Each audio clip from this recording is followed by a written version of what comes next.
I can still remember the first time I met Mark. I was 16 years old and I was living in a hostel in the city.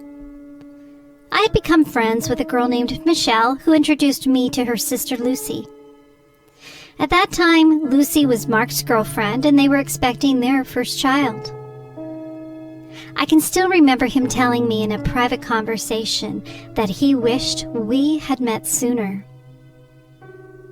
Mark and I went for a drive one evening while the sisters were somewhere else. It was magical, just sitting together and looking at the stars. It was at that moment when he told me that we should have been together. I saw him only a few times after that moment, but I was young and I still had so many things that I wanted to do. At age 18, I got married. As time went on, I learned my husband was not the man that I thought he was, and never imagined my life would be like this. He was a violent man in general, but when he drank alcohol, it was terrifying. I was hospitalized on a few occasions and went into refugee status for protection and was told he wouldn't be able to find me. But he did. The courts were pathetic. He would only get a good behavior bond. In the Australian legal system, a good behavior bond is a type of non-custodial sentence which involves the condition of the offender's, quote, good behavior for a set period. One judge said that I wasn't allowed to take his children from him as it was Christmas time, and I was planning to go live with my mom and take the children with me. The judge stated that because he didn't hurt the children, I wasn't allowed to take them away from him. Both my mom and I were horrified.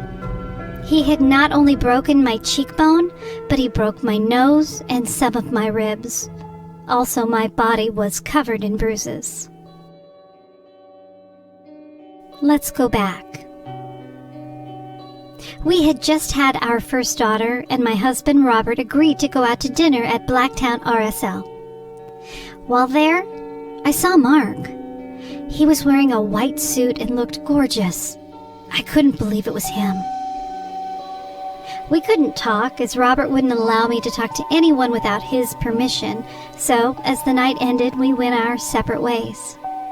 It was a few years later when Robert said, let's go visit Mark and Lucy. At this point in our lives, we both have 3 kids, and my husband has become a violent, abusive drunk. When we got to their home, Mark and I looked at each other, and he asked me if I wanted a cone. A cone is a joint that starts small at the crutch or inhaling end and widens out to the tip. Well, being a weed smoker myself, I said yes. Perfect, I thought, as we didn't smoke in front of the kids. We went into the laundry room and shut the door. He grabbed me and kissed me. That was the start of our affair. Mark was the man that was the love of my life. Our affair lasted longer than my marriage. I only ever had one affair, only with Mark. However, my husband would accuse me of sleeping with any male that came to visit. He would say degrading things to family members about me.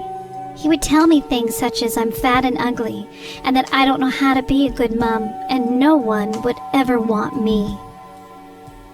At that time, my husband and I were living in Rudy Hill, but we had to move at the end of the lease. I was determined to live closer to Mark. I knew it would be so much easier to see him. I found a house literally just around the corner. And at this point, Robert was becoming more violent as he had started drinking. Every chance we could get to be alone, we took advantage of it. I was in love with Mark. I would do anything to get time to be alone with him. I would even get Robert so drunk that he would pass out, even though I knew he could go off at any second and start beating me. But when Mark was there, he never once hit me. I was so unhappy in my marriage. I only wanted to be with Mark. But back then, I thought I couldn't make it on my own, so I just kept trying to get any time I could with him. One night, Robert went on a rampage. He hurt me badly, and he tried to run me over and kill me. We were moved out to the country for my own safety, not that it mattered. Robert found us in a few days.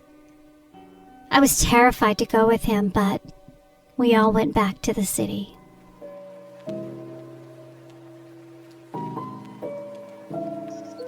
Mark, he would call me every morning on his way to work to tell me I was beautiful and that he loved me.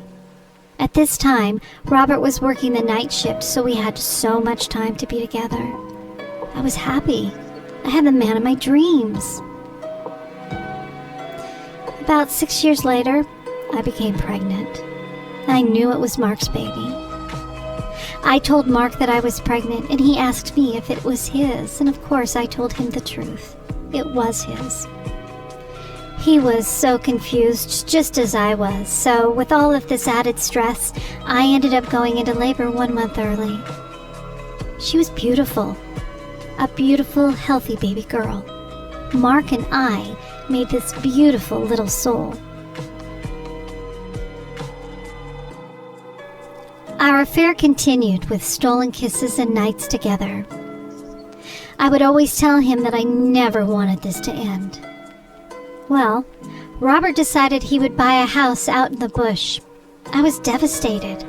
It was in the New South Wales countryside in Australia's little town called Wythali, which is about 110 kilometers or 68 miles from the nearest big town, Griffith, New South Wales. How would I ever get to see him living 6 hours away? Well, it came time to tell Mark that I was leaving. The following night, he begged me to stay, but I had to leave. I had no choice. Over the next 10 years, the phone calls never stopped. I still wanted him, and I never stopped loving him. Eventually, we moved back to Sydney, and Mark called me to tell me that he had left Lucy and asked if I would like to see him after all these years. Hell yes, I did, and I was so excited. It was like we had never been apart. I was happy and had decided it was time to leave Robert, so I did. We kept our relationship quiet, but after being hidden for so long, we couldn't keep back and we told everyone. We felt as though we were in heaven. I had it all. The man of my dreams, the love of my life, and I was so happy. We were never apart for the next 4 years of our life, and it felt magical. He loved me so much. He showed me how life was supposed to be. He showed me that I could wear nice clothes, get my hair and nails done, things that I was never allowed to do with Robert. We spent weekends away, either camping or in motels. We would even spend weekends at his parents' house. I loved his mom and dad. Mark and I were truly in love.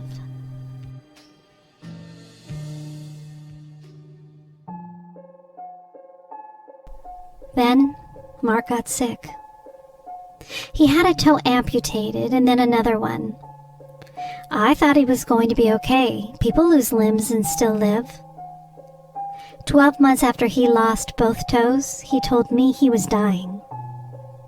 He said he didn't want me to be upset, so he was going to leave me so that I could find somebody else.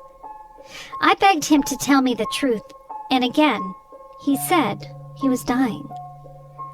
I still didn't believe him. I couldn't believe him. I was devastated. The love of my life didn't want to be with me anymore, so I thought. Even though we weren't officially together, Mark would still call me every day just to see how I was doing. I was so confused. I thought if he didn't want to be with me, then why was he making sure if I was okay? This went on for 3 months, and then one day I decided to no longer answer the calls anymore. It was literally killing me to not be with him. Before I knew it, there was a knock on the door. It was Mark. He just held me in his arms and waited until I stopped crying and said, "I love you, Brandy. Please don't ever think I don't," which made me cry again. I asked him, "Then why don't you want me?" He said he loved me and that we would get back together. We were planning a trip to visit Kakadu National Park. It was a Monday, and Mark's birthday was the following day. I thought to myself, well, I will call him and wish him a happy birthday and give him his present. But at this point, I was wondering why he had not called me yet that day, like he had for the previous 27 years. The next day arrived, his birthday, and I tried to call him to see what time he was picking me up. There was no answer. I was so upset, thinking he just didn't want to go. I went to bed that night knowing something was wrong, but put it to the back of my mind. The next day, it was Wednesday, his daughter Steph told me that he had passed away. My whole world fell apart, and is still since that day. At his funeral, I wasn't allowed to say goodbye. I had to sit alone at the back of the crematorium by myself. All I could do is think no, it can't be him. They are all lying to me. I have no idea whatever happened to his ashes or what even caused him to die. He did say at one point his liver wasn't working properly. As I write this story, it has been 2 years since his passing. I wish every day that I could be with him. You see, I still love him so much that every day I have to pretend that I'm okay when I'm not. Act like I'm happy when I'm not. Pretend that I can live without him when I don't want to. Many people say with time it gets easier. No, it doesn't. I still wear the promise ring he bought me all those years ago. Still, to this day, no one knows that Mark is Megan's dad.